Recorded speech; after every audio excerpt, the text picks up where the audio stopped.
எனக்கு அருமையானவர்களே, இப்பொழுது பெங்களூர் ஃப்ரேசர் டவுன் ப்ரேயர் டவரில் நானும் என் மனைவி இவாஞ்சலினும் இருக்கிறோம்.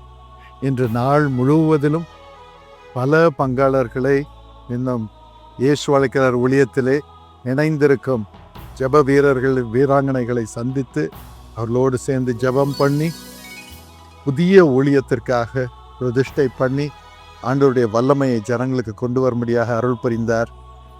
பங்காளர்களோடு உறவாடும்படி கிருபை செய்திருக்கிறார்.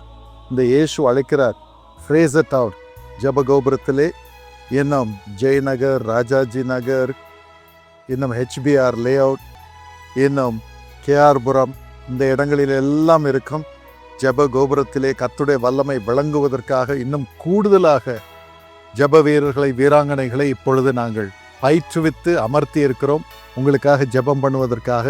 ஆகவே இந்த ஜெப கோபுரத்துக்கு வாருங்கள். இங்கு நீங்கள் கொடுக்கும் ஜெப விண்ணப்பங்களுக்கெல்லாம் நாங்கள் உடனே பதில் கொடுத்து உங்களுக்காக ஜெபம் பண்ணுவோம். எனக்கும் அது இரவிலே வந்துவிடும் உங்கள் ஜெப விண்ணப்பங்கள். நானும் அவர்களோடு சேர்ந்து ஜெபம் பண்ணுவேன். இந்த ஜெப கோபுரத்தின் மூலமாக அற்புதங்களை பெற்றுக்கொண்ட மக்கள் ஏராளம் ஏராளம்.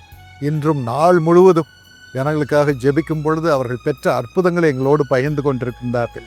நீங்கள் ஜெபம் பண்ணி தான் இந்த ஜெபகோபுரத்தில் என் பிள்ளை பிறந்தான், இந்த பெங்களூர் கூட்டத்தில், இன்னும் கோலார் கோல்ஃபீல்ட்ஸ் கூட்டத்தில் என் பேரை சொல்லி கூப்பிட்டீங்க, எனக்கு பிள்ளை பிறந்தது என்றெல்லாம் ஜனங்க சாட்சி கொடுத்தார்கள். எவ்வளோ பெரிய காரியம்! இதற்கு தான் இயேசு அழைக்கிறார் ஊழியம். நீங்களும் இந்த ஊழியத்தோடு இணையுங்கள், பாக்கியம் பெறுங்கள், நிறைவான பலனை பெற்றுக்கொள்ளுங்கள். தொடர்ந்து இந்த ஊழியத்திற்காக ஜெபம் பண்ணுங்கள். நீங்கள் தொடர்ந்து பங்காளராக இருந்து மகிமையான ஆசீர்வாதங்களை பெற்றுக்கொள்ளுங்கள். இயேசு அழைக்கிறார் ஊழியம் உங்களுக்காக ஜெபிக்கும் ஊழியம், உங்கள் கண்ணீரை துடைக்கும் ஊழியம். நாம் சேர்ந்து மற்றொரு கண்ணீரை துடைக்கும்படியாக அபிஷேகம் பெற வைக்கும் ஊழியம். இதோடு இணைந்திருப்போம், பாக்கியம் பெறுவோம். God bless you.